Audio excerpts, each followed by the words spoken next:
Hello, English learners. Today we have a very special story. It is a science fiction story. We are traveling to a colony on Mars. Get ready for the shadowing technique. Speak with me. Match my speed. Today's story is about Lunar. She lives in a world of machines, but she finds something very human. You will learn words about technology, space, and friendship. Let's go to Mars. My name is Lunar. I am 19 years old. I am a child of the stars, but my home is very red and very dusty. I was born in the first colony on the planet Mars. I have never seen the Earth with my own eyes. I have never seen a blue sky, and I have never felt a real, cold rain on my face. My world is a world of red dust outside and a black, silent sky above. I live in a giant glass dome with 5,000 other people. We call it New Hope. Inside the dome, everything is perfect, but everything is artificial. Everything is controlled by powerful computers. We have silver streets and white buildings. Robots clean our parts every hour. Robots cook our synthetic food in big metal kitchens. Robots even tell us when it is time to work and when it is time to sleep. It is a very safe world, but it is a very quiet and cold world. There is no wind, and there are no animals. My job is to repair the robots when they break. I am a mechanic, and I am very good at my job. I like working with machines because robots are logical. They follow rules. They don't get sad when it is dark. They don't get angry when they are tired. They are easy to fix with a screwdriver and a computer. I thought that life was just like a machine, just a series of parts working together. I did not believe in magic or soul. I only believed in logic. One Tuesday morning, I was working in the scrapyard. This is a giant area at the edge of the dome where the old, broken, and useless robots go to be destroyed.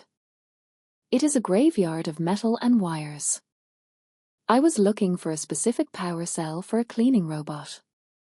I was walking past mountains of rusted steel and broken glass. Suddenly, I saw something strange.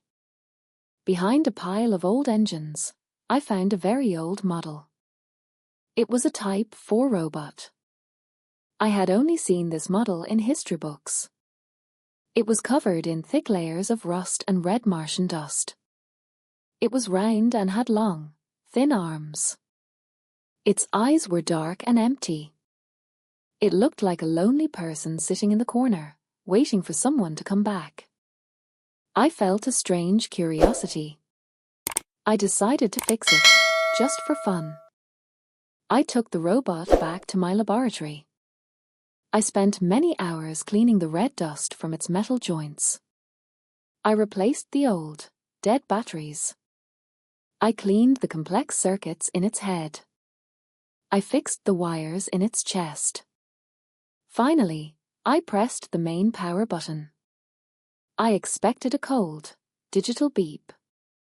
But instead, the robot's eyes slowly turned a bright, beautiful blue.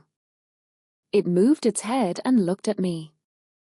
It did not sound like a computer. "Hello," the robot said. Its voice was soft. It was warm.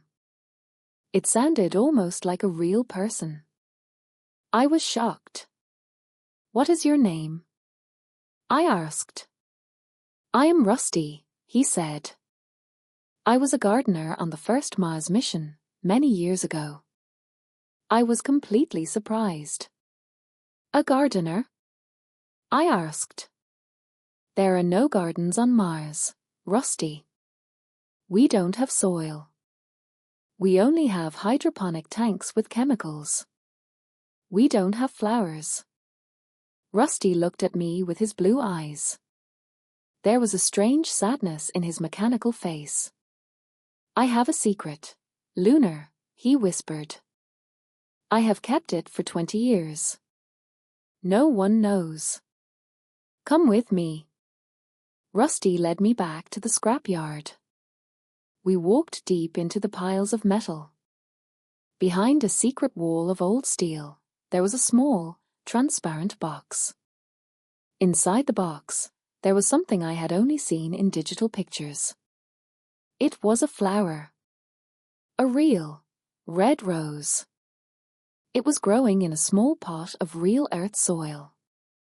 I have been keeping it alive for 20 years, Rusty said softly. I use my own internal energy to keep the box warm during the freezing Mars nights.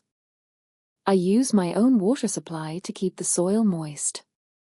I talk to it every day. But my batteries are dying, Lunar. I am old. I cannot protect it anymore. If I stop, the rose will die. I looked at the rose. It was so beautiful and so fragile. It was the only red thing on Mars that was not dust. I felt a strange, new feeling in my chest.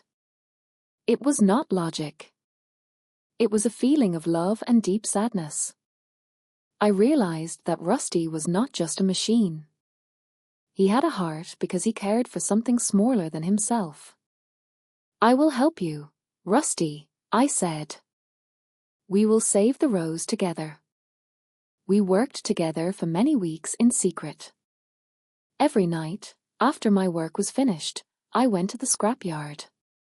I built a special solar-powered room for the rose. I used the best technology to create earth air with the perfect amount of oxygen. Rusty was my teacher.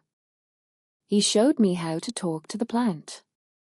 He showed me how to touch the leaves gently. He taught me that life needs more than just chemicals, it needs care. But one day, the governor of the colony found us. He was a man of cold logic. He only cared about efficiency and numbers. What is this? He shouted.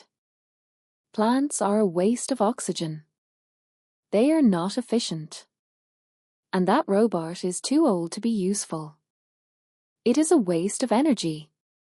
Destroy them both. Turn them into scrap. I stood in front of Rusty and the rose. I was small, but I felt very strong. No. I shouted. You are wrong. This rose is the most important thing on Mars. It shows us that we are not just machines. It shows us that we can create life, not just steel. It gives us hope for a green future. If we destroy beauty, we have no reason to live here. The people of the colony heard my voice. They came to the scrapyard. They were tired of the white walls and the silver streets. They saw the beautiful red rose. They saw the old robot with the kind blue eyes who had sacrificed his energy for a flower. They started to clap. They didn't want the rose to be destroyed. They wanted to see more green. They wanted to feel the soul of the planet. The governor had to listen to the people. He realized that logic is not enough for humans to be happy. Now, we have a giant park in the center of the dome.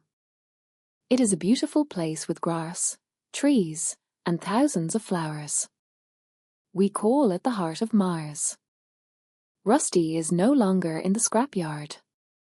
He is the head gardener of the park.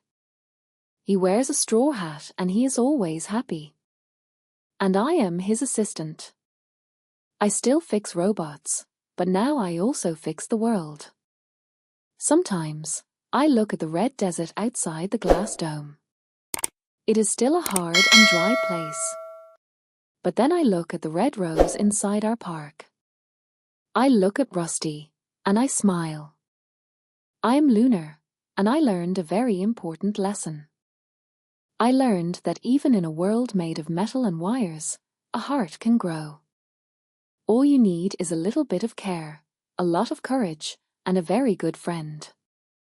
What an inspiring story from the future. Lunar and Rusty saved the beauty of nature and changed the whole colony. They showed us that technology should serve life, not replace it. Did you like our trip to Mars? Now, it's your turn to practice. Go back to the start of Lunar's story and use the shadowing technique. Repeat every sentence after me. Focus on the words like oxygen, mechanic, circuit, and fragile. Try to sound as brave as Lunar when she speaks to the governor. If you enjoyed this lesson, please give us a thumbs up and subscribe to Enjoy English Stories. It helps us create more adventures for you. Tell me in the comments. Would you like to live on another planet like Mars? Or do you love the Earth too much? I can't wait to read your answers. See you in the next lesson. Goodbye.